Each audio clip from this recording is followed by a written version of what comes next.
الله ولي الذين آمنوا يخرجهم من الظلمات إلى النور والذين كفروا أولياؤهم الطاغوت يخرجونهم من النور إلى الظلمات.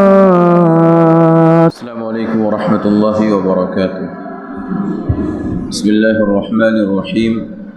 الحمد للہ والصلاة والسلام علی رسول اللہ اما بعد. اعوذ باللہ من الشیطان الرجیم. بسم اللہ الرحمن الرحیم. وقال الذين لا يرجون لقاءنا لولا أنزل علينا الملائكة أو نرى ربنا لقد استكبروا في أنفسهم وعتوا عتوا كبيرا. 19ویں پارے کی تفسیر اور خلاصہ پیش کیا جا رہا ہے. اللہ سبحانہ و تعالی نے اس پارے کے آغاز میں مشرکوں کا اور کفار کا جو مطالبہ ہمیشہ کا رہتا تھا کہ یہ نبی اپنی بات پیش کر رہے ہیں، رسول اپنی بات پیش کر رہے ہیں، ان کے ساتھ ان کی تصدیق کے لیے یا تو کوئی فرشتہ آنا چاہیے یا پھر اللہ تبارک و تعالیٰ نعوذ باللہ خود آئے اور وہ بتائیں کہ یہ میرا نبی ہے اور ہم اس کی تصدیق کریں. یہ کفار اور مشرکین کا ہمیشہ سے یہ سلسلہ ان کا رہا ہے اور ہمیشہ یہ اپنا نظریہ پیش کرتے تھے. اسی چیز کو اللہ تبارک و تعالیٰ نے کہا کہ جو اللہ تبارک و تعالیٰ سے ملاقات کی امید کرتا ہے، جو اللہ تبارک و تعالیٰ سے ملنا چاہتا ہے، وہ شخص کبھی بھی کسی چیز کا بیجا مطالبہ نہیں کرے گا. وہ رسول کی بات کو قبول کر کے ان کے اوپر ایمان لے آئے گا. ان کی طرف سے کوئی بھی ایسا شکوہ، ایسی شکایت نہیں ہوگی جس میں یہ کہا جا رہا ہو کہ رسول کی بات ہم اس وقت تک نہیں مانیں گے جب تک کہ ان کے ساتھ کوئی فرشتہ آ جائے، رسول کی بات اس وقت تک ہم قبول نہیں کریں گے جب تک کہ اللہ تبارک و تعالیٰ کو ہم دیکھ لیں. تو اللہ تبارک و تعالیٰ نے کہا جو ہمارے پاس آ کر کے ہم سے ملاقات کرنا چاہتا ہے، ایسے لوگوں کو ان سب نشانیوں کی ضرورت نہیں ہوتی. اللہ نے کہا وقال الذین لا یرجون لقاءنا، وہ لوگ کہتے ہیں جو لوگ ہماری ملاقات کی امید نہیں کرتے، لولا انزل علینا الملائکہ، کہ ہمارے اوپر فرشتوں کا نزول کیوں نہیں ہو جاتا، او نرى ربنا، یہی کہ ہم اپنے رب کو دیکھ لیں. لقد استکبروا فی انفسہم، اللہ نے کہا انہوں نے اپنے آپ میں گھمنڈ کیا، تکبر کیا، اپنے آپ کو بڑا سمجھا.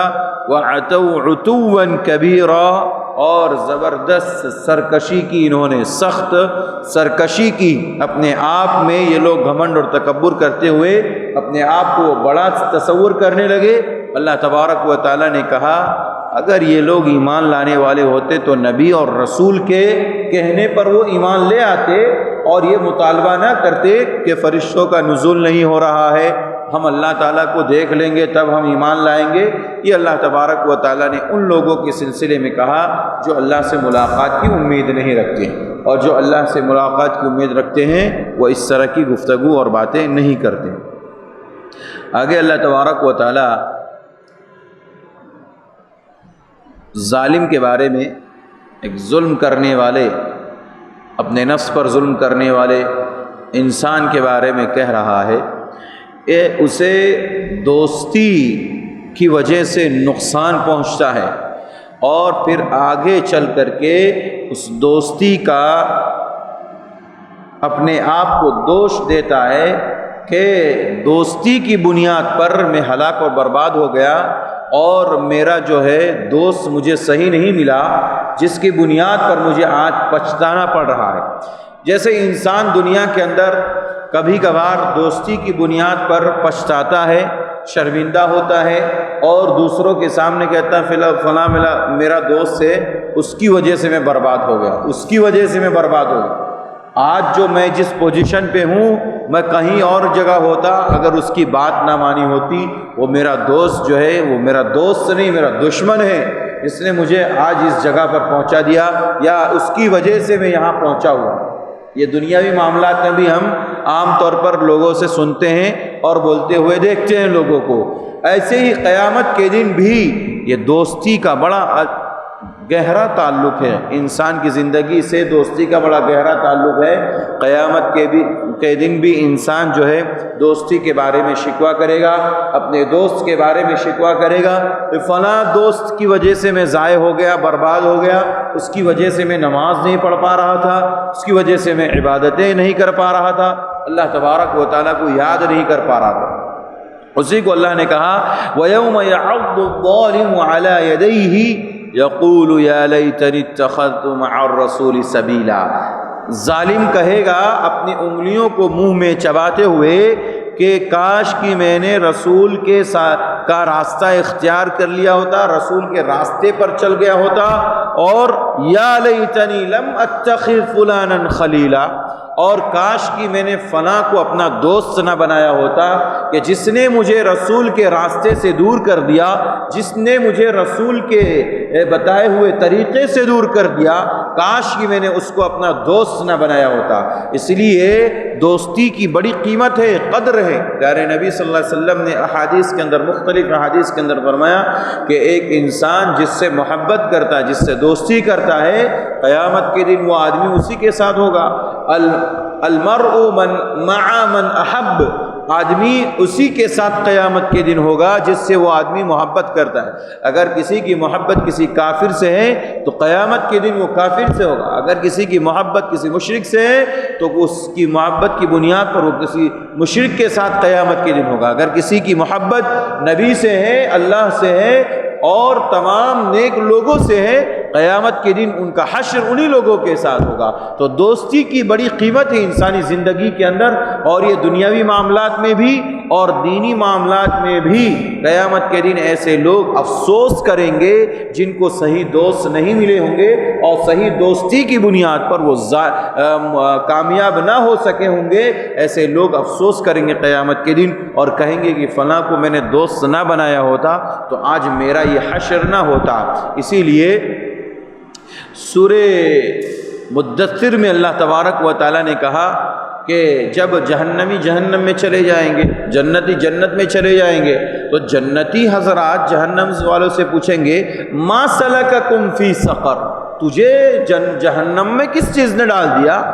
جنتی لوگ جہنمیوں سے پوچھیں گے کہ تجھے جہنم میں کس نے ڈال دیا؟ کل تو میرے ساتھ تم دنیا میں اچھے سے تھے، ایک ساتھ اٹھنا بیٹھنا اور سب کچھ ہم کرتے تھے ایک ساتھ۔ تو وہ کیا کہیں گے جہنمی لوگ؟ اللہ نے ان کا قول نقل کیا ہے، وہ کہیں گے لم نکو من المصلین، لم نکو من المصلین، ہم دنیا میں نماز نہیں پڑھا کرتے تھے، آپ کے ساتھ ضرور بیٹھتے تھے، آپ مسجد کو جاتے تھے، مسجد آتے نماز ادا کر لیتے، صبح بھی اٹھ جاتے، فجر میں بھی آپ برابر نمازوں کی پابندی کرتے، میرے ساتھ کاروبار میں برابر لگے ہوئے تھے، لیکن میں نماز نہیں پڑھتا اور آپ برابر نماز پڑھتے، آپ جنت میں ہیں، میں نماز نہیں پڑھتا تھا، اس لیے کہاں پر ہوں؟ جہنم میں۔ اس لیے دوستی کی بڑی قیمت ہے میرے بھائیو، انسانی زندگی میں دوستی کی بڑی قدر ہے، بڑی قیمت ہے۔ اگر دوست صحیح ملا تو کامیاب، اور اگر دوست صحیح نہیں ملا تو پھر اس کی دنیا بھی خراب اور آخرت بھی خراب۔ پیارے نبی صلی اللہ علیہ وسلم نے فرمایا دوستی کی اتنی قیمت ہے کہ اگر کوئی شخص کسی سے محبت کر رہا ہے، کسی بھائی سے ایمان کی بنیاد پر، اخوت کی بنیاد پر، بھائی چارے کی بنیاد پر اگر کسی سے محبت کرتا ہے اور وہ اپنے بھائی سے ملاقات کے لیے اس علاقے میں جاتا ہے، راستے میں ایک فرشتہ متعین کر دیا جاتا ہے، اللہ اکبر، اپنے بھائی سے ملاقات کے لیے، ایک مسلمان بھائی سے، اپنے دوست سے ملاقات کے لیے اگر وہ جا رہا ہے یہاں سے، اگر یہاں پہ ہے مسجد توحید کے اندر مثال کے طور پر، اور کوئی آپ کا دوست، آپ کا ساتھی ٹولی چوکی کے اندر یا پھر جو ہے اسی دوسری کالونی میں اگر ہے اور آپ ان سے ملاقات کے لیے جا رہے ہیں، راستے میں فرشتہ اللہ کی طرف سے متعین ہوتا ہے اور پوچھتا ہے اس بندے سے کہ کہاں جا رہا ہے؟ اپنے دوست سے ملنے کے لیے جا رہا ہوں، کس لیے؟ میں اللہ کے خاطر اس سے محبت کرتا ہوں، اس لیے کہ وہ نیک آدمی ہے، وہ مخلص آدمی ہے، وہ اللہ سے ڈرنے والا آدمی ہے، وہ مسجدوں کی تعمیر کرتا ہے، مدارس کی ہیلپ کرتا ہے، یہ ساری خوبیاں نیکیاں اس کے اندر موجود ہیں، اس لیے میں اس سے ملاقات کے لیے جاتا ہوں۔ اللہ اکبر۔ میرے بھائیوں، دوستی کی بڑی قیمت ہے، اگر ایسی دوستی ہے تو دنیا میں بھی کامیابی اور آخرت میں بھی، اور اگر دوستی صحیح نہیں ملی تو پھر ایسی صورت میں آخرت میں نقصان ہی نقصان ہوگا، اور وہاں پر ظالم آدمی جو ہے اپنی انگلیوں کو چباتے ہوئے کہے گا کاش کہ میں نے فلاں کو دوست نہ بنایا ہوتا تو آج یہ میرا حشر نہ ہوتا اور میں آج ذلیل اور رسوا نہ ہوتا۔ اس لیے دوستی بہت سوچ سمجھ کر کے کرنا چاہیے، بہت اچھے دوستوں کو اختیار کرنا چاہیے جو نیک ہو، صالح ہو۔ اسی لیے ایک فارسی کا شعر ہے، فارسی میں ایک شعر ہے کہ صحبت صالح ترا صالح کند، صحبت صالح ترا صالح کند، اگر آپ کی صحبت اچھی ہے تو اچھے انسان آپ کو ملیں گے، آپ کی صحبت اچھی اور بہتر ہوگی، اور صحبت طالح ترا طالح کند، اگر دوستی اور صحبت جو ہے بری ہے تو پھر انسان کا انجام بھی برا، اور اس کو جو ہے اس چیز کا برا انجام اٹھانا پڑے گا، نقصان اٹھانا پڑے گا، اور ایسا آدمی نقصان میں رہے گا دنیاوی اعتبار سے بھی اور دینی اعتبار سے بھی۔ لہذا دوستی کرتے ہوئے اس بات کا خیال کریں کہ سامنے والا کون سا ہے، کس طرح کا ہمارا دوست ہے، مسلمان ہے، مومن ہے، اللہ سے ڈرنے والا ہے، اللہ سے خوف کھانے والا ہے، یا پھر کافر ہے، مشرک ہے، جو منافق ہے، جو اللہ کے راستے سے دور ہیں، شیطان کے راستے پر چل چکا ہے، ایسا آدمی ہے تو پھر ایسے لوگوں سے دوستی نہیں کرنی چاہیے۔ یہ قرآن مجید جو اللہ کی طرف سے نازل کیا گیا ہے، یہ قیامت کے دن اللہ تبارک و تعالی کے سامنے پیارے نبی صلی اللہ علیہ وسلم اس قرآن مجید کے بارے میں حجت پیش کریں گے۔ وقال الرسول یا ربی ان قوم اتخذوا هذا القرآن مہجورا، اگر یہ قرآن مجید ہمارے سامنے موجود ہے، ہمارے گھروں کے اندر موجود ہیں، ہماری مساجد کے اندر ہیں، اگر ہم اس کی عبادت نہیں کرتے، اس کو پڑھتے نہیں ہیں، اس کو سمجھتے نہیں، اس کے احکام کے اوپر عمل نہیں کرتے، قیامت کے دن ہمارے اور آپ کے رسول محمد الرسول اللہ صلی اللہ علیہ وسلم میرے اور آپ کے خلاف حجت کریں گے، اور میرے اور آپ کے سامنے، اللہ کے سامنے کھڑے ہو کر کے کہیں گے، اللہ کے سامنے میرے اور آپ کے بارے میں، ہماری اور آپ کی جو یہ قوم ہے جو قرآن کو چھوڑے ہوئے ہیں اور اس سے دور ہیں، قیامت کے دن رسول کہیں گے ان رب وقال الرسول یا ربی ان قوم اتخذوا هذا القرآن مہجورا، میرے رب یہ میری قوم ہے جس نے قرآن کو چھوڑ دیا تھا، اس کے اوپر عمل بھی چھوڑ دیا تھا، اس کی تلاوت کو بھی چھوڑ دیا تھا، اس کو سمجھنا بھی چھوڑ دیا تھا، اس کی تعلیم و تعلم کا بھی سلسلہ چھوڑ دیا تھا، ایک دوسرے کو درس و تدریس کے ذریعہ علم بانٹنا اور علم کا کام کرنا، یہ ساری چیزیں چھوڑ دی۔ اللہ تبارک و تعالیٰ کے سامنے رسول گواہی دیں گے۔ میرے بھائیوں، یہ بہت کٹھن معاملہ ہوگا اور بہت سخت معاملہ ہوگا جس موقع پر اللہ تبارک و تعالیٰ کے سامنے میرے اور آپ کے رسول میرے اور آپ کے بارے میں گواہی دیں گے، اور میرے اور آپ کے بارے میں کہیں گے کہ ان لوگوں نے قرآن مجید کو چھوڑ دیا تھا۔ اس لیے جو لوگ قرآن مجید کی تلاوت نہیں کرتے ہیں ان کے لیے اس آیت کریمہ کے اندر بہت بڑا خسارہ ذکر کیا جا رہا ہے، اور جو لوگ قرآن مجید کے اوپر تدبر نہیں کرتے، غور و فکر نہیں کرتے اور اس کے احکامات پر عمل نہیں کرتے ہیں، ان کے لیے زبردست اس کے اندر دھمکی ہے، اور قیامت کے دن ایسے لوگوں کے خلاف نبی صلی اللہ علیہ وسلم کھڑے ہوں گے اور کہیں گے یہ سارے کے سارے لوگ ہیں جو بھی قرآن کے اوپر عمل نہیں کرتے تھے اور قرآن کی تلاوت نہیں کرتے۔ اس لیے میرے بھائیوں، ماہ مبارک کے چند ایام باقی ہیں، 10 روز باقی رہ گئے ہیں، اس کے اندر جتنی تلاوت ہو سکے کریں۔ آخری عشرے کے اندر بکثرت تلاوت ہمارے سلف سے ثابت ہیں، بہت زیادہ وہ لوگ قرآن مجید کی تلاوت کرتے تھے، ہمیں بھی کرنا چاہیے اور اس کے احکامات پر ہمیں عمل کرنا چاہیے۔ آگے اللہ تبارک و تعالیٰ کہتا ہے کہ دنیا کے اندر بہت سارے لوگ ہیں جو اللہ کے بتائے ہوئے راستے کو ترجیح نہیں دیتے، رسول کے بتائے ہوئے راستے کو ترجیح نہیں دیتے ہیں، اور ان دونوں کی بتائی ہوئی باتوں کو نہیں سمجھتے، کچھ بھی اہمیت نہیں دیتے، بلکہ وہ لوگ اپنے نفس کی اہمیت کو زیادہ بہتر سمجھتے ہیں اور ان کا جو نفس جو کہتا ہے وہ اس کو کرنے کی کوشش کرتے ہیں اور اسے بجا لاتے ہیں۔ یعنی ایسے لوگ دنیا کے اندر موجود ہیں جو اللہ رسول کی بات کو نہ مانتے ہوئے اپنے نفس کے اوپر اپنی خواہشات کے اوپر عمل پیرا ہوتے ہیں۔ جیسی ان کی خواہش کہتی ہیں یہ ایسا نہیں، ایسا ہونا چاہیے، تو جیسا نفس کہتا ہے ویسا وہ کرتے ہیں۔ جیسے ابھی ہمیں نماز کا وقت ہو چکا ہے، ابھی نہیں، ابھی تھوڑا وقت رک کر کے ہم نماز ادا کریں گے، اگر ان کا نفس یہ کہتا ہے تو اس کے اوپر وہ عمل کرتے ہیں۔ جبکہ اللہ تبارک و تعالیٰ کا فرمان کیا ہے؟ ان الصلاۃ کانت علی المؤمنین کتابا موقوتا، نماز اپنے وقت پر فرض ہے، لکھی جا چکی ہے۔ جس وقت میں نماز لکھی گئی ہے، فجر کی نماز کا جو وقت ہے متعین کیا گیا ہے، اس وقت میں وہ فرض ہے۔ ظہر کی نماز کا وقت جو متعین ہے وہ فرض ہے۔ عصر، مغرب، عشاء، تمام نمازوں کے جو اوقات متعین ہیں، تمام اوقات کے اوقات میں نمازیں فرض ہے۔ اگر کوئی آدمی کہے کہ نہیں میرا دل نہیں چاہ رہا ہے، میری خواہش کر رہی میں تھوڑا مؤخر کر کے لیٹ کر کے پڑھوں، یہی اللہ نے کہا افرأیت من اتخذ الہہ ہوا، آپ دیکھتے ہیں ان لوگوں کو جو اپنے نفس کو اپنی خواہشات کو انہوں نے الہ اور معبود بنا لیا ہے۔ اسی کو کہتے ہیں کہ اپنے نفس کو الہ بنا لینا، معبود بنا لینا۔ انسان اپنے نفس کو معبود کب بناتا ہے؟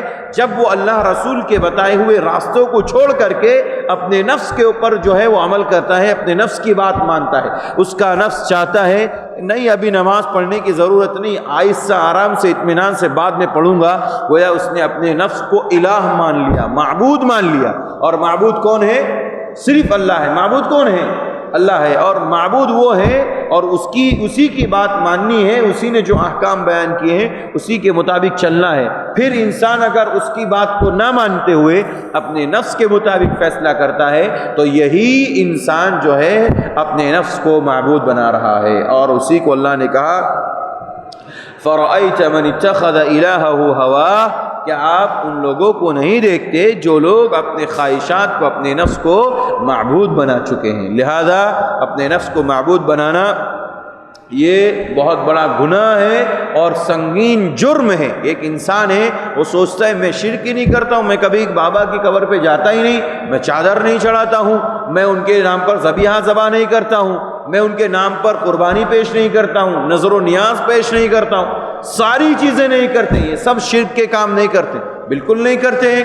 لیکن اللہ کہتا ہے پھر بھی انسان شرک کرتا ہے۔ کیسے کرتا ہے؟ اپنے نفس کی پیروی کرتے ہوئے۔ اللہ اکبر، اپنے نفس کو معبود بنا کر کے وہ شرک کر رہا ہے۔ اس چیز کو وہ سمجھتا ہی نہیں ہے کہ وہ شرک ہے۔ یہ شرک ہے میرے بھائیو، یہ شرک ہے۔ اور یہ شرک بھی کیسا ہے؟ شرک اکبر، شرک اصغر نہیں، چھوٹا شرک نہیں، یہ شرک اکبر ہے، کیونکہ انسان اپنی خواہشات کے مطابق چل رہا ہے۔ اس کا مطلب ہے کہ وہ اللہ تبارک و تعالیٰ کو کچھ نہیں سمجھتا ہے۔ اور جانتے ہیں مسلم کا معنی کیا ہوتا ہے؟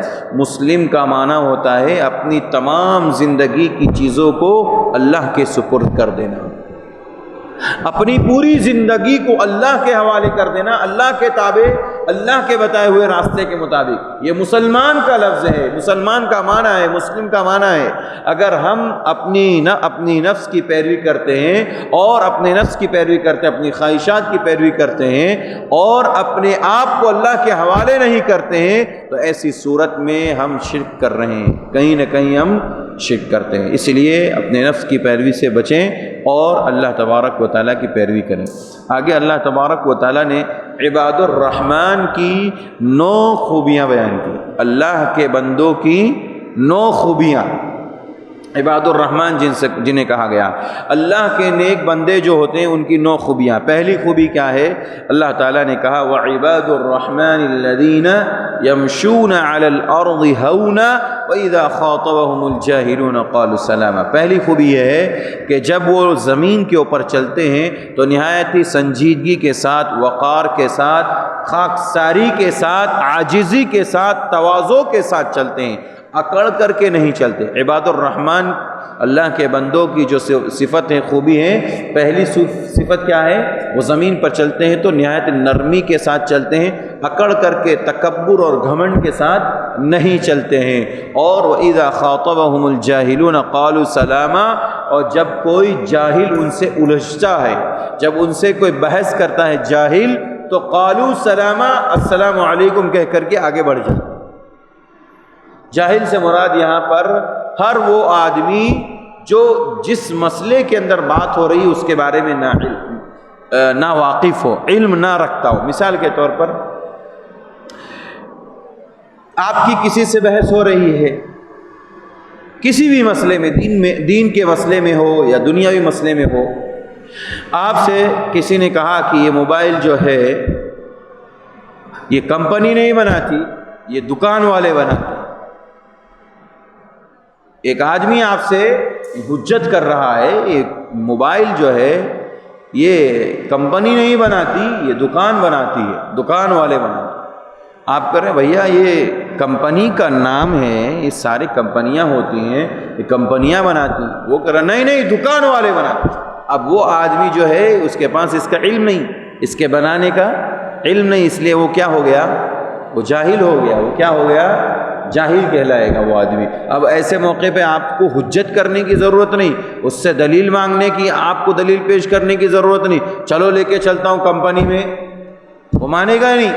آپ کو اس موقع پہ کیا کرنا ہے؟ السلام علیکم ورحمۃ اللہ، السلام علیکم ورحمۃ اللہ، جا رہا ہوں، سلام کہہ کر کے آپ آگے بڑھ جائیے۔ ایسے ہی دین کے مسئلے میں آپ سے کوئی آدمی کہے، آپ نے کہا کہ ظہر کی نماز 4 رکعت ہے، ظہر کی نماز 4 رکعت، فرض نماز 4 رکعت۔ ایک شخص کہتا ہے نہیں 4 نہیں 5 رکعت ہے۔ اب وہ آدمی جو ہے وہ جاہل ان پڑھ ہے، وہ کہے نہیں 5 رکعت ہے، ایک مرتبہ 5 رکعت بھی پڑھی گئی۔ وہ کہے گا، اگر آپ کہیں گے بھائی اللہ تعالیٰ نے 4 فرض کیے، رسول اللہ نے 4 فرض کیے، وہ کہے گا نہیں 4 ہے ہی نہیں 5 ہے۔ وہ بلا وجہ جو ہے آپ سے حجت کر رہا ہے، دلیل کر رہا ہے۔ ایسے موقع پر آپ کیا کریں گے؟ السلام علیکم ورحمۃ اللہ، ٹھیک ہے، السلام علیکم۔ وہ آدمی سامنے والا جاہل ہے، اس مسئلے کے اندر اس کو علم نہیں ہے۔ اسی طرح اگر کوئی آدمی مثال کے طور پہ آپ سے حجت کر رہا ہے کہ روزہ جو ہے سحری کا وقت فجر کی اذان سے شروع ہوتا ہے اور اذان کے بعد بھی کھا سکتے ہیں، اور افطار کے وقت تک انسان کا روزہ رکھتا ہے۔ آپ کہیں گے جناب ایسا نہیں، اللہ نے صبح صادق کے وقت سے جو ہے کھانے کا حکم دیا اور اذان سے پہلے ختم کرنے کا حکم دیا، یہ سحری کا وقت ہے۔ کہیں گے نہیں بعد تک بھی کھا سکتے ہیں، یہ وہ دنیا بھر کی بات ہے۔ اگر وہ آپ سے حجت کر رہا ہے تو سمجھ لیجئے وہ آدمی اس مسئلے کے اندر کیا ہے؟ جاہل ہے، اس کو علم نہیں ہے، لہذا آپ اس کو اس موقع پر کیا کہیں گے؟ السلام علیکم ورحمۃ اللہ کہہ کر کے آگے بڑھ جائیں۔ تو عباد الرحمن جو ہوتے ہیں اللہ کے بندے، مسئلے کے اندر الجھتے نہیں، مسئلوں میں الجھتے نہیں اور زمین پر نرمی کے ساتھ چلتے ہیں۔ یہ پہلی خوبی۔ دوسری خوبی اللہ نے ذکر فرمائی، والذین یبیتون لربہم سجدا وقیاما، وہ رات گزارتے ہیں اپنے رب کے لیے سجدا وقیاما، سجدے کرتے ہوئے، قیام کرتے ہوئے۔ اللہ اکبر۔ اللہ کے جو بندے ہوتے ہیں وہ قیام اللیل کو کبھی نہیں چھوڑتے، قیام اللیل کو کبھی نہیں چھوڑتے۔ اللہ اکبر۔ قیام اللیل کو چھوڑنے کا تصور ہمارے درمیان بالکل عام ہے، اس لیے کہ ہم لوگ اس کی پابندی نہیں کرتے۔ میرے بھائیو، اگر ہم سلف کا ایک ذرا نظارہ کر لیں، ان کی زندگی کا ایک مطالعہ کر لیں، ہمارے صحابہ اور بعد میں صحابہ کے بعد تابعین، تبع تابعین، اور بعد کے ادوار میں بھی بہت دور تک جو اگر ہم دیکھیں تو ہمیں پتہ چلے گا کہ ان کی زندگی کے اندر تہجد، یہ صلاۃ التراویح جس کو ہم کہتے ہیں، صلاۃ القیام کہتے ہیں، اور قیام اللیل جسے کہتے ہیں، یہ رات کی نماز ان کی کبھی نہیں چھوٹتی تھی، کبھی نہیں چھوٹتی تھی۔ یہ ان کی عادت خاصہ تھی، بہت عظیم شے تھی ان کے ہاں، اور یہ بہت بڑی عادت اور خوبی تھی۔ وہ لوگ اس رات کی نماز کو کبھی نہیں چھوڑتے، کیونکہ ان کے سامنے معلوم تھا، یہ آیت کریمہ موجود ہے کہ یہ عباد الرحمن کی خوبی ہے۔ یہ کس کی خوبی ہے؟ اللہ کے بندوں کی خوبی ہیں۔ اور اس کے برعکس جو شیطان کی بندگی کرتے ہیں، شیطان کی بات مانتے ہیں، وہ اکڑ کر کے بھی چلتے ہیں اور بلا وجہ حجت بھی کرتے ہیں، اور رات میں قیام نہیں کرتے، رات میں قیام نہیں کرتے۔ بعض لوگ آپ سے حجت کریں گے، تراویح کس نے کہا آپ کو پورے مہینے پڑھنے کے لیے؟ کسی نے نہیں کہا آپ کو، یہ تو ایک نفل عبادت ہے، لیکن اللہ کے بندوں کی خوبی تو ہے، اللہ کے بندوں کی خوبی تو ہے۔ اگر آپ بالکل جو ہے نہ پڑھے اور کہیں کہ کس نے کہا فرض ہے سنت یہ واجب ہے، کسی نے نہیں کہا فرض اور واجب ہے، یہ تو ایک نفل عبادت ہے، لیکن اللہ اور اس کے رسول نے ہمیں اس بات کا حکم دیا ہے کہ یہ عباد الرحمن کی خوبیوں میں سے وہ رات کی عبادتوں کو انجام دیتے ہیں، رات کی عبادتیں ان کی کبھی چھوٹتی نہیں ہیں، تو ہمیں اللہ کے بندوں میں بھی تو شمار ہونا ہے کہ صرف شیطان کی بندگی کرنی، اللہ کے بندوں کو ہمیں اپنے اندر رحمان کے بندوں کی خوبیاں پیدا کرنی ہے۔ تو یہ دوسری خوبی ہے کہ وہ اللہ کی عبادتیں رات میں کرتے ہیں۔ تیسری خوبی اللہ نے ذکر فرمائی، والذین یقولون ربنا اصرف عنا عذاب جہنم ان عذابها کان غراما، یہ لوگ یعنی عباد الرحمن، رحمان کے بندے یہ کہتے ہیں ہمارے رب ہمیں جہنم کے عذاب سے دور کر دے، دعا کرتے ہیں جہنم کے عذاب سے دور کر دے۔ مفسرین نے لکھا ایک طرف یہ لوگ عبادت بھی کرتے ہیں، دوسری طرف یہ لوگ ڈرتے بھی ہیں جہنم سے، تو عبادت بھی کرنی ہے اور جہنم سے ڈرنا بھی ہے، امید بھی اور خوف بھی، یہ دونوں چیزوں کا نام ایمان ہے۔ یہ دونوں چیزوں کے درمیان جو آدمی ہے وہ مومن ہے۔ صرف امیدوں میں لگا رہے یہ بھی ٹھیک نہیں، صرف خوف ہی خوف رکھے یہ بھی ٹھیک نہیں، امید اور اس کے ساتھ خوف، یہ دونوں چیزوں کے درمیان رہنا یہ مومن کی اور عباد الرحمن کی خوبی ہے کہ وہ لوگ اللہ کی عبادت بھی کرتے ہیں اور ساتھ ہی ساتھ جہنم سے ڈرتے ہیں۔ ایسا نہیں کہ عبادت سے بالکل مانوس ہو گئے، اب ہمیں کسی چیز کا ڈر نہیں ہے، جہنم میں جانے والے نہیں ہیں، اللہ تعالیٰ ہمیں جہنم میں نہیں ڈال سکتا۔ نہیں نہیں میرے بھائیوں، یہ خوف اپنے دل سے نکالنے کی ضرورت نہیں، ڈرتے رہنا ہے۔ یہ کیا ہے؟ عباد الرحمن، رحمان کے بندے ڈرتے ہیں، عبادت بھی کرتے ہیں ساتھ ہی ساتھ ڈرتے ہیں۔ اسی کو اللہ تعالیٰ نے ایک جگہ اور فرمایا، والذین یؤتون ما آتوا وقلوبہم وجلۃ انہم الی ربہم راجعون، کہ یہ لوگ جو کچھ بھی دیتے ہیں وہ دیتے ہیں اور ان کا دل کانپتے رہتا ہے، ان کا دل کانپتے رہتا ہے، پتہ نہیں قبول ہوگا یا نہیں، اللہ کی بارگاہ میں یہ نیک عمل قبول ہوگا یا نہیں، ان کا دل کانپتے رہتا ہے۔ یہ کون ہے؟ یہ مومنین ہیں،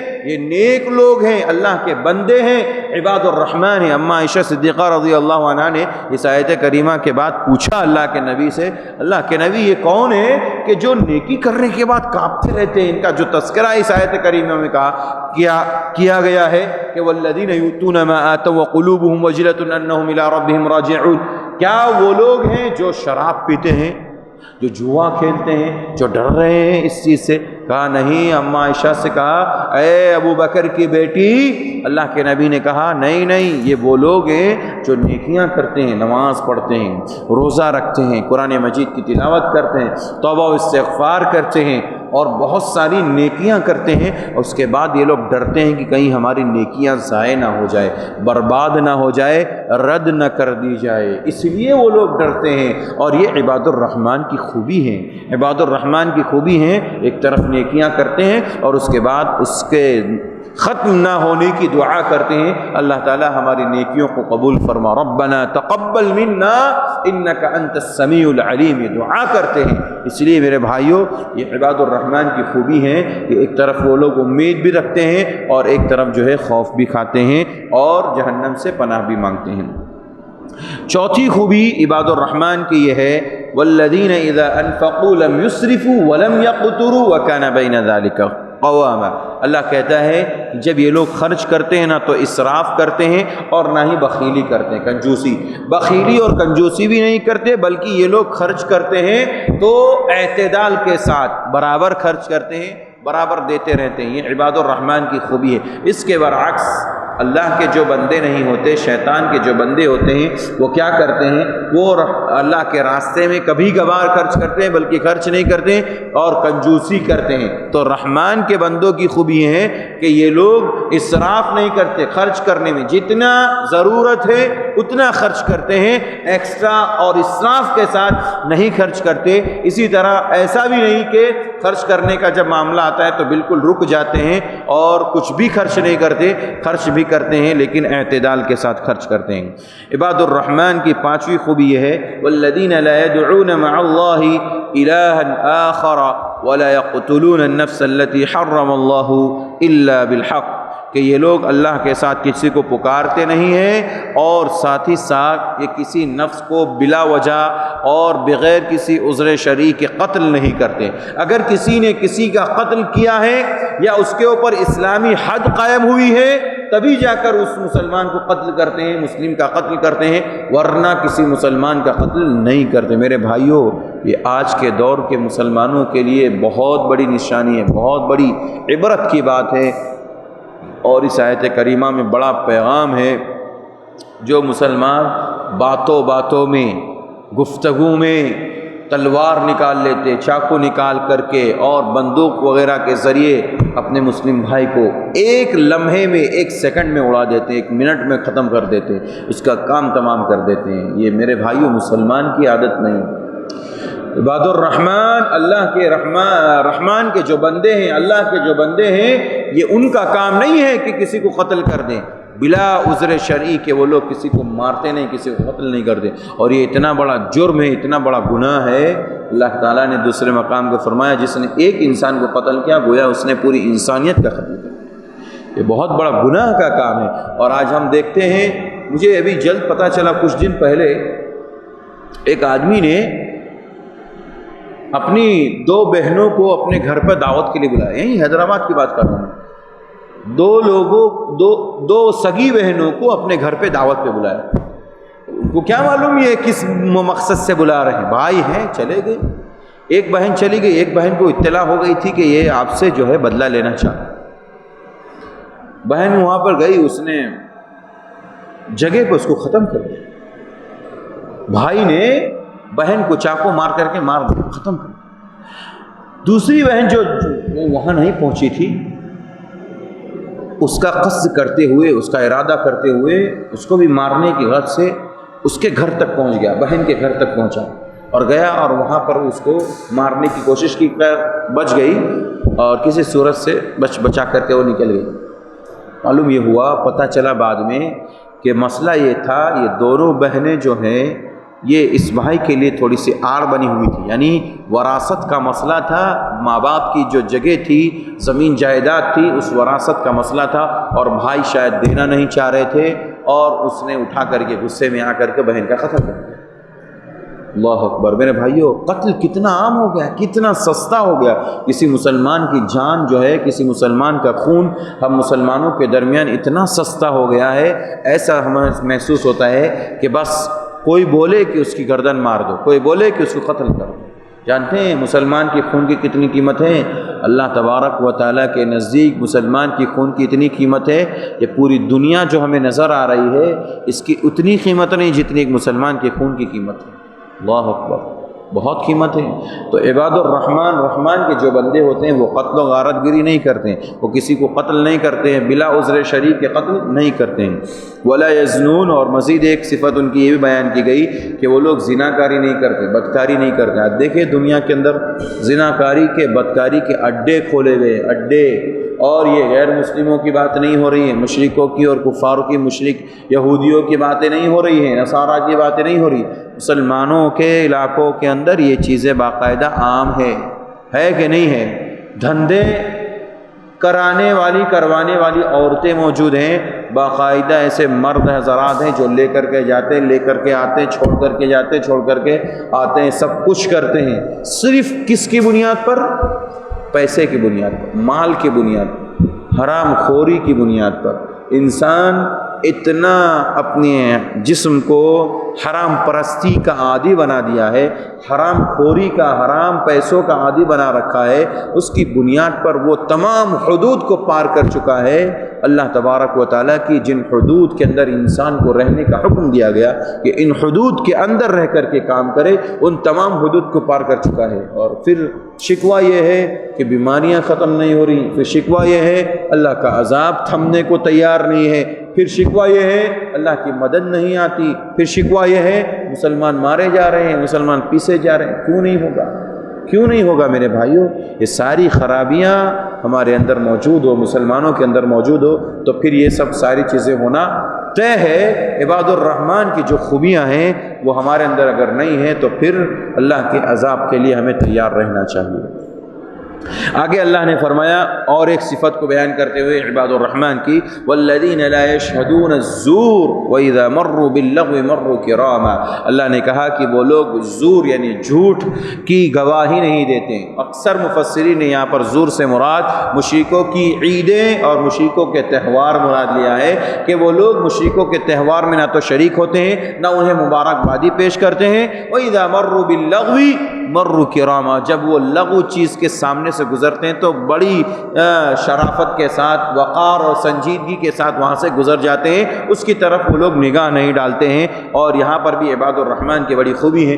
مسلمانوں کی ایک بڑی تعداد، میرے بھائیو افسوس ہوتا ہے، جو غیر مسلموں کا سپورٹ کر رہا ہے، کس اعتبار سے؟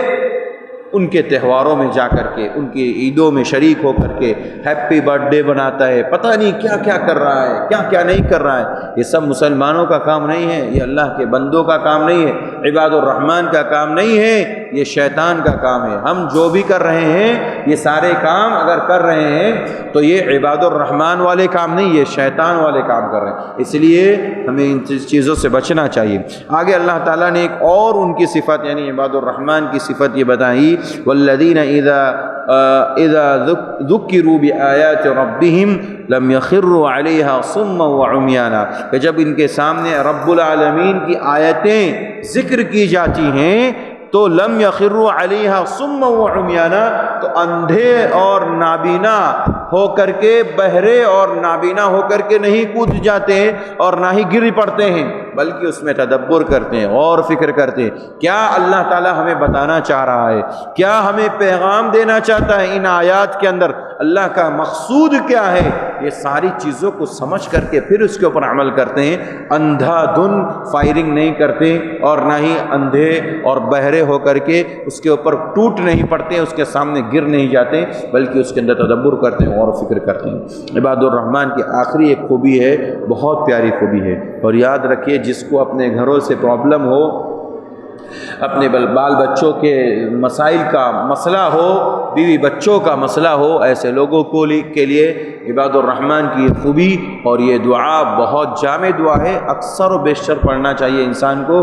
اگر آپ اپنے گھر کے اندر مطمئن نہیں ہیں اپنے بال بچوں سے، اپنی بیوی بچوں سے، اپنے گھر والوں سے، ان کے یہاں مسائل ہی مسائل چل رہے ہیں تو یہ دعا کریں۔ اللہ تعالیٰ کہتا ہے عباد الرحمن کی خوبی بیان کرتے ہوئے آخری خوبی، والذین یقولون ربنا هب لنا من ازواجنا وذریاتنا قرۃ اعین وجعلنا للمتقین اماما۔ یہ عباد الرحمن کے بندے کیا کہتے ہیں؟ ہمارے رب هب لنا من ازواجنا، تو ہمارے لیے ہماری بیویوں کو عطا فرما، وذریاتنا، اور ہماری ذریت کو، ہماری اولاد کو کیا عطا فرما؟ ان دونوں کی طرف سے قرۃ اعین، آنکھوں کی ٹھنڈک عطا فرما۔ اللہ اکبر۔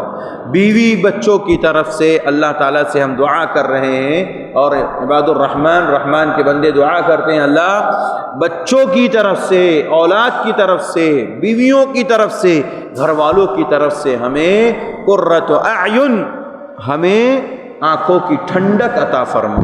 آج کتنے لوگ ہیں جو گھروں کے لیے اپنے گھروں میں پریشان ہیں، کتنے گھر اجڑ گئے صرف اسی بنیاد پر، بیوی صحیح نہیں ملی، کتنے گھر اجڑ گئے بیوی بچوں میں اختلاف، اتنے گھر آج بھی پریشان ہیں بیوی بچوں کی وجہ سے، معاملات آج تک نہیں سلجھ پائے۔ میرے بھائیوں، اگر آپ کے ہمارے کسی کے گھر میں اس طرح کا مسئلہ ہو، یہ دعا بکثرت پڑھیے، اور یہ میں تجربے کی بات بتا رہا ہوں، اپنا ذاتی تجربہ ہے۔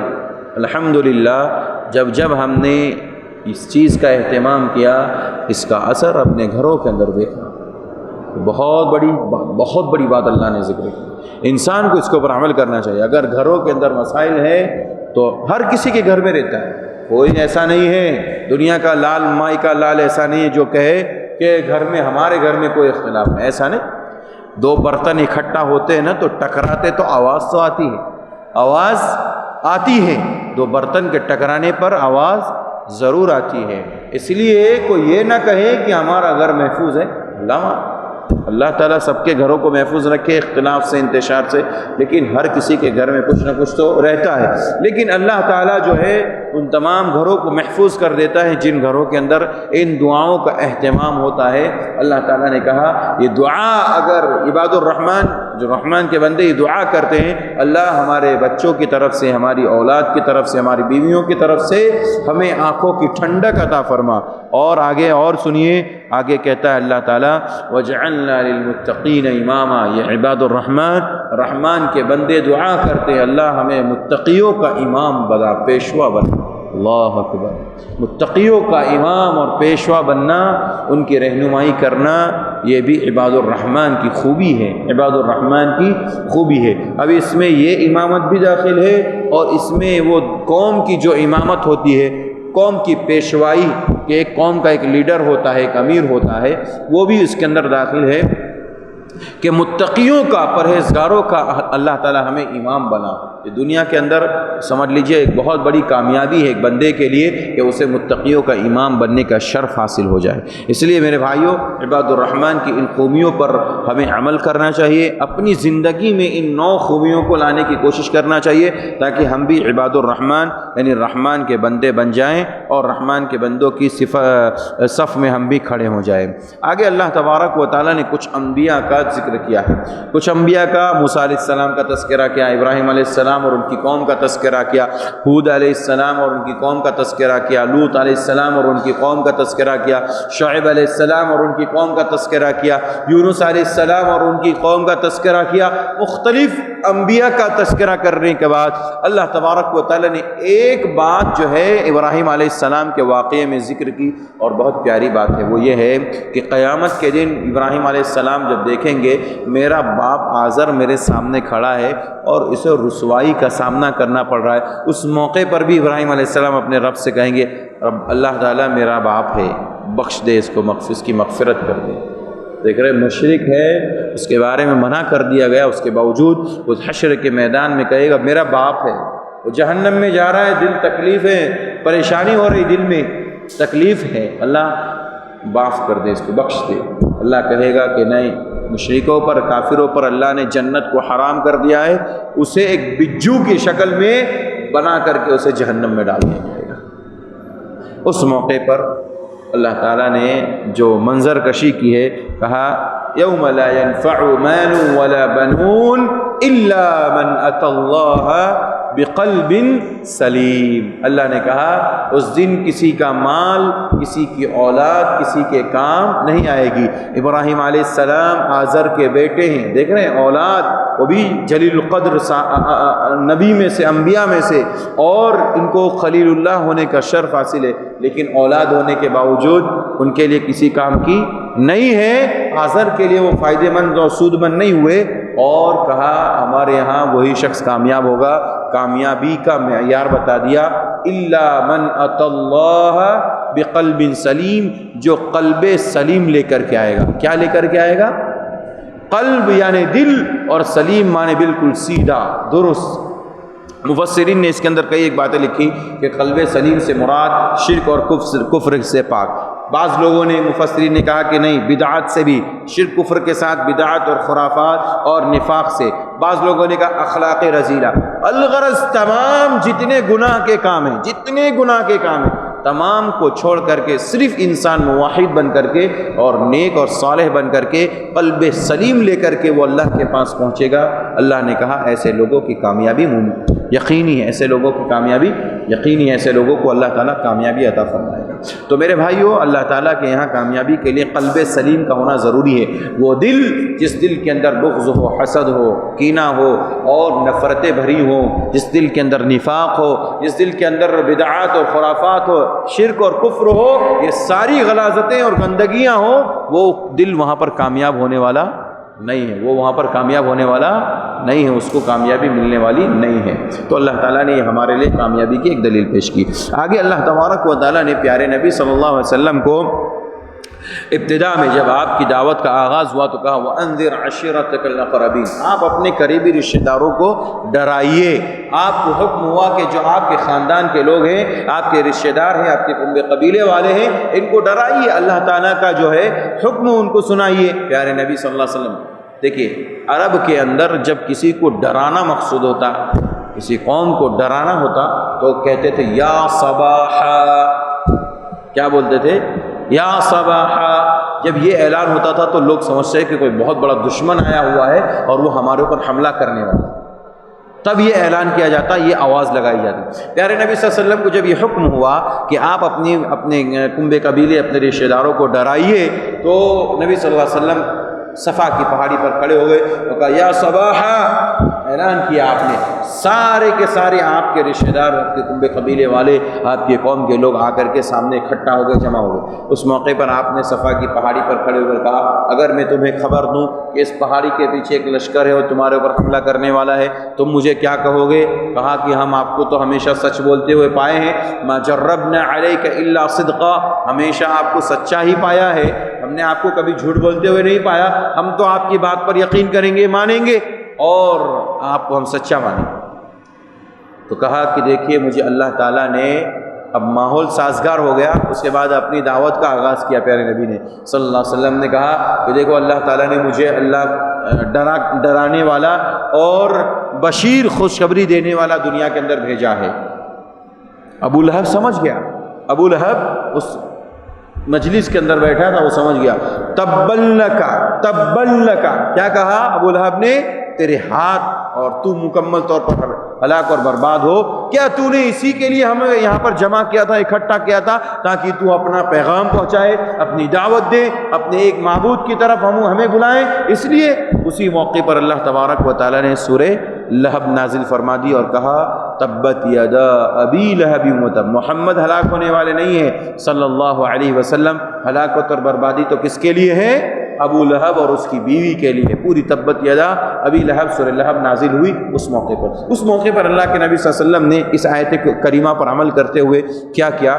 آپ نے اپنے رشتہ داروں کو، مختلف آپ کے قبیلے کے رشتہ دار تھے، عبد مناف تھے، عبد شمس تھے، اور بھی بنو ہاشم کے لوگ تھے، عبد المطلب کے تھے، سب کو اللہ کے نبی صلی اللہ علیہ وسلم نے الگ الگ خطاب کر دیا، سب لوگ اپنے آپ کو جہنم کی آگ سے بچاؤ اور قیامت کی ہولناکی سے بچاؤ۔ آخر میں آپ نے اپنی بیٹی اور اپنی پھوپھی صفیہ سے کہا یا صفیہ، اے صفیہ انقذی، آپ اپنے آپ کو بچا لو جہنم کی آگ سے، انی لا اغنی عنکی من اللہ شیئا، قیامت کے دن میں تجھے کوئی کام نہ آنے والا نہیں ہوں، میں گرچہ آپ کا بھتیجا ہوں لیکن میں آپ کے کام آنے والا نہیں۔ یہاں نہیں، اس سے بڑھ کر بات آپ نے اپنی بیٹی لخت جگر، نور نظر اور سب سے پیاری اور چہیتی بیٹی فاطمہ رضی اللہ عنہا سے کہا یا فاطمہ، اے فاطمہ انقذی نفسی کی عن النار، اپنے نفس کو جہنم کی آگ سے بچا لو، انی لا اغنی عنکی من اللہ شیئا، قیامت کے دن میں تجھے بچانے والا نہیں ہوں، میں تیرا باپ ہوں، دنیا کے اندر ہوں، آخرت میں تیرا باپ اس باپ کے درجے کی حیثیت سے نہیں ہوگا، وہاں تیرا اپنا عمل کام آئے گا۔ اللہ اکبر۔ میرے بھائیوں، ایک نبی اپنے بیٹے کو، اپنی بیٹی کو نہیں بچا سکتے تو پھر عام انسان دوسرے انسان کو کیسے بتا سکے گا؟ جو لوگ یہ کہتے ہیں ہم بابا کے پیچھے پیچھے چلے جائیں گے، نبی چاہتے تو کہتے ہمارے سارے خاندان والے کو ڈرنے کی ضرورت نہیں ہے، اب سب کو ہم جو ہے جنت میں لے کے چلے جائیں گے۔ اور یہ حق تھا کہ نہیں تھا ہمارے نبی کا؟ ہمارے نبی کا حق تھا نا، یہ کہنے کا حق تھا۔ آپ ہمارے نبی کہہ سکتے تھے سارے اپنے خاندان والوں کو، سب کو ڈرنے کی ضرورت نہیں، سب کو میں لے کے جاؤں گا کیونکہ میں تو اللہ کا رسول ہوں۔ نہیں بتایا، آپ نے کہا اپنی بیٹی سے، بیٹی نیکیاں کر لو دنیا کے اندر، جہنم سے اپنے آپ کو بچا لو، جنت میں جانا ہے تو دنیا میں نیکی کرنا پڑے گا۔ یہ مت سوچو کہ میرا باپ نبی ہے، رسول ہے، قیامت کے دن مجھے بچا لے گا، ایسا ممکن نہیں۔ تو اللہ تعالیٰ نے وانذر عشیرتک الاقربین جب نازل ہوئی تو اللہ کے نبی صلی اللہ علیہ وسلم نے اس طرح سے اپنے کنبے قبیلے والوں کو، رشتہ داروں کو ڈرایا۔ آگے اللہ تبارک و تعالیٰ بہت دلچسپ واقعہ بیان کر رہا ہے سلیمان علیہ السلام اور داؤد علیہ السلام کا۔ اللہ تعالیٰ نے کہا ان دونوں کو ہم نے علم عطا کیا تھا۔ اب علم جو ہے مختلف تھا، داؤد علیہ السلام کو لوہے کا علم، لوہا ہوتا ہے، لوہا کتنا سخت ہوتا ہے، اس کو پگھالنے کے لیے ہمیں گرم آگ کے اندر کتنا پگھالنا پڑتا ہے تب جا کر کے وہ پگھلتا ہے۔ اللہ تعالیٰ نے داؤد علیہ السلام کے ہاتھ کے اندر وہ تاثیر دی تھی، وہ لوہے کو پکڑتے وہ پگھل جاتا۔ اللہ اکبر۔ جب ہم سوچتے ہیں جب انبیاء کے بارے میں اللہ نے کیسی کیسی خوبیاں، کیسے کیسے معجزات ان کو دیے تو حیرت، دماغ کام نہیں کرتا اور حیران ہے دماغ۔ اللہ اکبر، ایک آدمی اتنی ٹھوس چیز کو اپنے ہاتھ سے پگھال دے، اور یہی ہاتھ ہے، اب اس کو پکڑنے جائیں گے تو وہ پکڑا نہیں جاتا ہے، اور ایک ہاتھ وہ تھا کہ جو اس کو پکڑتا تھا لوہے کو وہ پگھل جاتا تھا۔ اللہ اکبر۔ اور دنیا میں اتنی ساری مخلوقات ہیں، چڑیاں ہیں اور نہ جانے کون کون سی ہے، اور چوٹی دن بھر میں نہ جانے کتنی چوٹیوں کو مار دیتے ہوں گے۔ وہ سلیمان علیہ السلام تھے، ان کی بولی جانتے تھے، کیا بولتی ہے وہ جانتے تھے۔ اللہ اکبر۔ چڑیا کیا بولتی ہے وہ جانتے تھے۔ اللہ اکبر، کیسا علم تھا ان کو، کیسا علم دیا گیا تھا۔ یہ اللہ کے خاص بندوں کو اللہ تعالیٰ عطا کرتا۔ تو اللہ تعالیٰ نے کہا ہم دونوں کو الگ الگ بولیاں دی، علم عطا کیا تھا، ہم نے عطا کیا تھا داؤد علیہ السلام کو کہ وہ لوہے کو پکڑتے وہ چیز نرم ہو جاتی، اور داؤد علیہ السلام کے بعد ان کے بیٹے سلیمان علیہ السلام کو ہم نے پرندوں کی بولیاں انہیں سکھائی تھی۔ پرندے اور اس طرح سے دوسرے جو جانور ہیں جو بولتے تھے ان کی بولی وہ سمجھتے تھے۔ اسی لیے ایک چیونٹی نے کہا قالت یا ایھا النملہ ادخلوا مساکنکم لا یحطمنکم سلیمان وجنودہ وہم لا یشعرون۔ سلیمان علیہ السلام اور ان کا لشکر اگر یہاں سے گزرے گا تو تمہیں یہاں سے گزرتے ہوئے تمہیں پیس دے گا، تمہیں کچل کر کے رکھ دے گا، لہذا ادخلوا مساکنکم، تم اپنے اپنے بلوں میں داخل ہو جاؤ، اپنے اپنے گھروں میں داخل ہو جاؤ۔ اللہ اکبر۔ ایک چوٹی کتنی شعور والی، اس سے معلوم ہوا، اہل علم مفسرین نے اس کے بارے میں کئی ایک باتیں لکھی ہیں۔ انہوں نے کہا کہ پہلی بات تو یہ معلوم ہوئی کہ چیونٹی کے اندر بھی جو ہے بہت زیادہ شعور ہوتا ہے، اس کے اندر بھی شعور ہوتا ہے، اور شعور ہی کی بنیاد پر اس نے یہ کہا اپنی تمام چونٹیوں سے کہ اپنے اپنے بلوں میں داخل ہو جاؤ، نہیں تو سلیمان اور ان کا لشکر اگر یہاں سے گزرے گا تو آپ کو پیس دے گا۔ جانتے سلیمان علیہ السلام ان کی بات کو سن کر کے فضحک، ہنس پڑے، وتبسم، اور مسکرائے کہ کیسی کیسی چونٹیاں ہیں اور کیسی کیسی مخلوق ہے اللہ کی جو ہمارے بارے میں وہ رکھتی ہیں۔ اس سے ایک مسئلہ یہ بھی معلوم ہوا کہ سلیمان علیہ السلام کو اتنا زیادہ علم ہونے کے باوجود عالم الغیب نہیں تھے، غیب کا علم نہیں تھا۔ اس سے بات معلوم ہوئی کہ سلیمان علیہ السلام کو چونٹیوں کے اور اسی طرح سے پرندوں کی بولی کا علم تو ضرور تھا، لیکن انہیں غیب کا علم نہیں تھا۔ غیب کا علم، اگر غیب کا علم ہوتا تو پھر چونٹیوں کو یہ کہنے کی ضرورت نہ پڑتی، چونٹیوں کو یہ کہنے کی ضرورت نہ پڑتی۔ اسی طرح سے مفسرین نے لکھا ہے کہ ایک چونٹی نے جو کہا ہے کہ سارے لوگوں کو کہ تم اپنے اپنے بلوں میں داخل ہو جاؤ، ساری چونٹیوں کو، اس سے ایک مسئلہ معلوم ہوا کہ ہر قوم کا ایک امیر ہونا چاہیے، ہر قوم کا ایک امیر ہونا چاہیے، ایک رہنما ہونا چاہیے، اس کی رہنمائی میں پوری قوم اس کے پیچھے پیچھے چلے۔ یہ ایک چونٹی نے اعلان کیا تھا، ساریوں نے اعلان نہیں کیا تھا، اور ایک کے کہنے کے مطابق سب کی سب اپنے اپنے بلوں میں داخل ہو گئے۔ اس سے معلوم ہوا ایک جو ہے وہ ہونا چاہیے، انسان کو جو ہے ایک امیر کے پیچھے چلنا چاہیے۔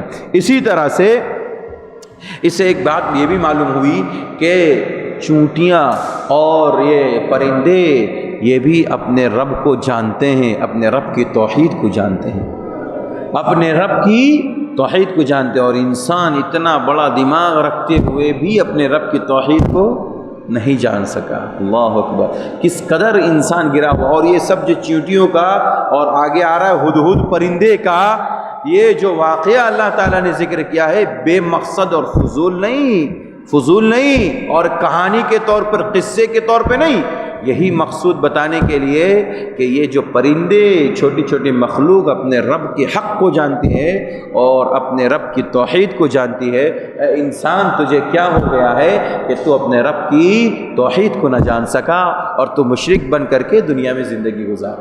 اللہ یہی پیغام ہے۔ آگے اللہ نے فرمایا وَتَفَقَّدَ الطَّيْرَ فَقَالَ مَا لِيَ أَرَى الْهُدْهُدْ أَمْ كَانَ مِنَ الْغَائِبِينَ۔ سلیمان علیہ السلام نے کہا میں ایک پرندے کو نہیں دیکھ رہا ہوں، ہدہد نظر نہیں آ رہا ہے، کہاں ہے؟ سب کی حاضری ہو رہی۔ پتہ چلا کہ قوم کا امیر یا ایک مدرسے کا جو مین ہیڈ ہوتے ہیں ان کی ذمہ داری ہوتی ہے کہ بچوں کی نگرانی کرے، ساتھ ہی ساتھ حاضری بھی لے، کون ہے کون نہیں ہے۔ ٹیچر کی ذمہ داری ہے کہ وہ کلاس میں دیکھے کون بچہ حاضر ہے کون بچہ حاضر نہیں ہے۔ اس سے بات معلوم ہے۔ انہوں نے حاضری لی سارے پرندوں کی، اس میں دیکھا ہدہد غائب ہے، ہدہد پرندہ غائب ہے۔ کہاں ہے؟ میری اجازت کے بغیر کہاں گیا؟ اگر مجھے صحیح عذر نہیں بتایا اسے قتل کر دوں گا، اسے ذبح کر دوں گا۔ سلیمان علیہ السلام نے کہا، تھوڑی ہی دیر گزری تھی کہ وہ آ گیا پرندہ ہدہد، آ کر کے کہا بس میں گیا تھا یہاں پر ایک جو ہے عورت ہے ملکہ سبا بلقیس، یہ وَلَهَا عَرْشٌ عَظِيمٌ، اس کا بڑا لمبا تخت ہے، اس پر بیٹھتی ہے اور اپنا شاہانہ جو ہے حکمرانی کر رہی ہے، اور اپنی بادشاہت لوگوں کے درمیان اس کی قائم ہے۔ سلیمان علیہ السلام نے کہا میرے ہوتے ہوئے، نبی ہوتے ہوئے، کسی قوم کے اندر کسی عورت کی حکومت یہ برداشت نہیں ہے۔ پھر انہوں نے بتایا، ہدہد نے کہا کہ انی وجدت امرأة تملكهم وأوتيت من كل شيء ولها عرش عظيم وجدتها وقومها يسجدون للشمس۔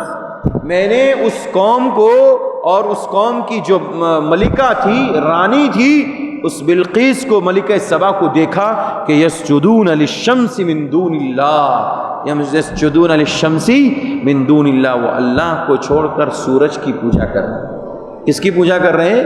اور بتا کون رہا ہے؟ ہدہد پرندہ بتا رہا ہے۔ میرے بھائیوں دیکھ رہے ہیں، توحید پرندے کو بھی معلوم ہے کہ کوئی اگر ہے سچا موحد اور جس کی کوئی ایک معبود ہے تو وہ صرف اور صرف کون ہے؟ اللہ تعالیٰ ہے، جس کی عبادت کی جا سکتی ہے اور جس کے سامنے جھکا جا سکتا ہے اور سجدے اسی کے سامنے کیے جا سکتے ہیں، وہ کون ہے؟ وہ اللہ ہے۔ اور یہ کون جانتا تھا؟ پرندہ جانتا تھا۔ اور آج کا مشرک نہیں جانتا، آج کا انسان نہیں جانتا کہ یہ سجدے جو پیشانی ہے یہ کس کے سامنے ٹکانا چاہیے؟ اللہ کے سامنے ٹکانا چاہیے، یہ نہیں جانتا۔ یہ قرآن کے اندر اللہ نے لکھا ہوا ہے۔ حدیث تو ضعیف بھی ہو سکتی، موضوع، لوگ بات کے ادوار میں لکھی گئی، نظر انداز کر دیتے۔ قرآن کو کون نظر انداز کرے؟ میرے بھائیو، ہدہد پرندہ اللہ تبارک و تعالیٰ کی توحید کو مانتا تھا، جانتا تھا، اس لیے اس نے کہا میں نے دیکھا ہے اس قوم کو، اس قوم کی ملکہ اور رانی کو کہ وہ سب کے سب سورج کو پوج رہے ہیں، سورج کے سامنے سجدے کر رہے ہیں، اور وہ جانتا تھا یہ بھی کہ سجدہ غیر اللہ کے سامنے یہ شرک ہے۔ ہدہد پرندہ بتا رہا ہے غیر اللہ کے سامنے سجدہ کیا ہے؟ شرک ہے، شرک ہے۔ اللہ اکبر میرے بھائیو۔ پھر مسئلہ آگے آیا اور پھر سلیمان علیہ السلام نے کہا کہ کون اس کا تخت میرے سامنے لا کر کے جمع کر سکتا ہے؟ عفریت من الجن انا آتیک بہ قبل ان یرتد الیک طرفک، آپ ایک پیر ادھر سے ادھر کریں گے میں لے کر کے آؤں گا۔ اس میں سے ایک آدمی نے کہا نہیں، آپ خالی پلک جھپکائیے، آپ کے سامنے ملکہ سبا کا تخت حاضر ہو جائے گا۔ اور سب کو بلا بھیجا کہ سب ادھر آ جاؤ۔ اللہ تعالیٰ نبی جو تھے سلیمان علیہ السلام، انہوں نے اپنا قاصد بھیج کر کے سب کو کہا کہ جاؤ، اور بلقیس کو پہلے خط دیا اور اس کے بعد پھر ان کو سارے کے سارے لشکر کے ساتھ بلایا کہ دربار میں آ جاؤ، دربار سلیمانی کے اندر آ جاؤ، ورنہ سب کے سب جو ہے راندہ درگار ہو جائیں گے اور پھر جو ہے سب کو ذلت اور رسوائی کا سامنا کرنا پڑے گا۔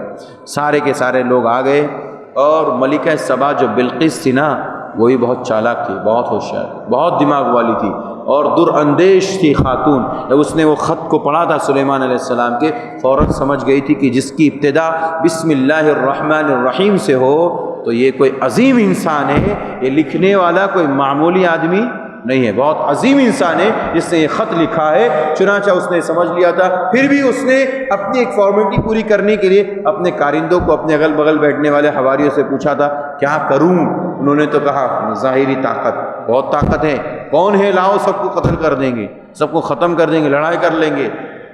سلیمان علیہ السلام کی طاقت کا اندازہ وہ بلقیس ملکہ سبا کر چکی تھی، اور اس کو معلوم تھا کہ ہم لڑیں گے بھی، اور اگر جنگ بھی ہوئی تو ہم ہی ہار جائیں گے اور ہمیں فتح نصیب نہیں ہوگی۔ اس لیے خاموش اسی میں ہے اور بہتری اسی میں ہے، خاموشی سے جا کر کے سرنڈر ہو جائیے، اس کے سامنے اپنے ہتھیار کو رکھ دیجئے اور جمع ہو جائیے۔ سارے کے سارے لوگ ان کے پاس جمع ہو گئے، سب کے سب لوگ ملکہ سبا کے ساتھ آنے لگے، اور یہ مصر کے اندر، یہ فلسطین میں رہتے تھے نا، یہ فلسطین کے اندر تھے سلیمان علیہ السلام، جہاں بھی مسجد اقصیٰ ہے اس جگہ پر، مسجد اقصیٰ کے قریب میں ہی سلیمان علیہ السلام رہتے تھے، اور ان کا شاندار محل تھا۔ اس محل کا قصہ اللہ تعالیٰ نے ذکر کیا کہ ایسا محل کہ وہ جب ملکہ سبا آئی اور آ کر کے ان کو کہا کہ سلیمان علیہ السلام اندر موجود ہیں، اور کہا کہ جاؤ آپ کو سلیمان علیہ اندر بلا رہے ہیں، جیسے وہ اندر داخل ہوئی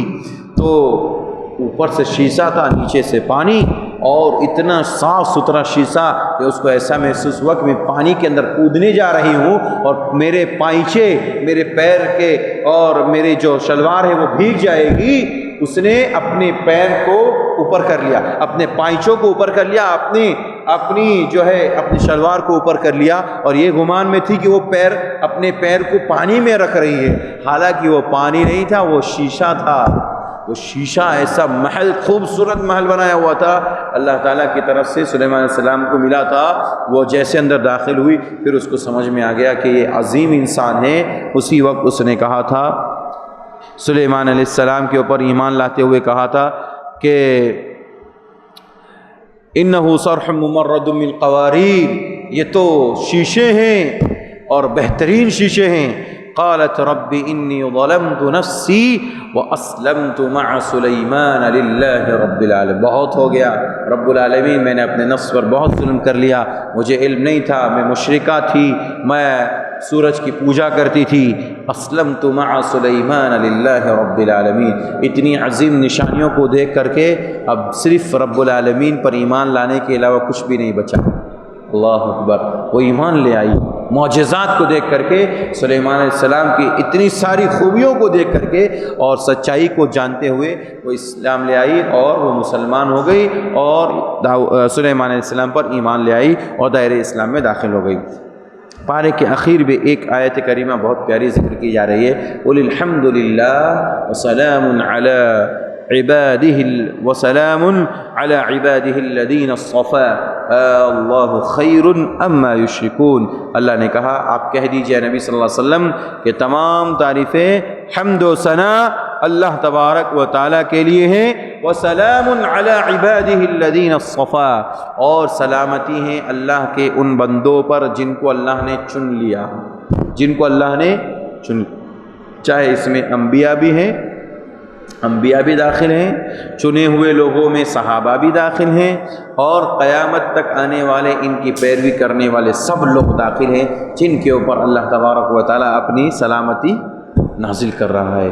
تو میرے اور آپ کے لیے خوشی کی بات یہ ہے، میرے لیے اور آپ کے لیے سعادت مندی کی بات یہ ہے، اگر میں اور آپ اللہ رسول کے ساتھ ساتھ، انبیاء کے ساتھ ساتھ تمام صحابہ کے نقش قدم پر چلیں گے، ان کے طور طریقے کو اختیار کریں گے، ان کے راستے پر چلیں گے، تو سلامتی میرے اور آپ کے لیے بھی ہے۔ اللہ یہ یاد رکھیں، اور زندگی میں ہمیشہ صحابہ کا جو راستہ ہے، اللہ رسول کے ساتھ ساتھ جو صحابہ کا جو راستہ ہے، اسے کبھی نہ چھوڑیں اور اسے اپنائے رکھیں، اسی میں ہماری اور آپ کی سب کی کامیابی ہے۔ اللہ تعالیٰ سے دعا ہے اللہ تعالیٰ مجھے آپ کو سارے مسلمانوں کو قرآن مجید کو سمجھنے اور اس کے مطابق عمل کرنے کی توفیق عطا فرمائے، جب تک اس دنیا میں زندہ رکھے، ایمان پر زندہ رکھے، اور جب خاتمہ ہو خاتمہ بالخیر نصیب فرما۔ آمین وآخر دعوانا ان الحمد للہ رب العالمین۔ السلام علیکم ورحمۃ اللہ وبرکاتہ۔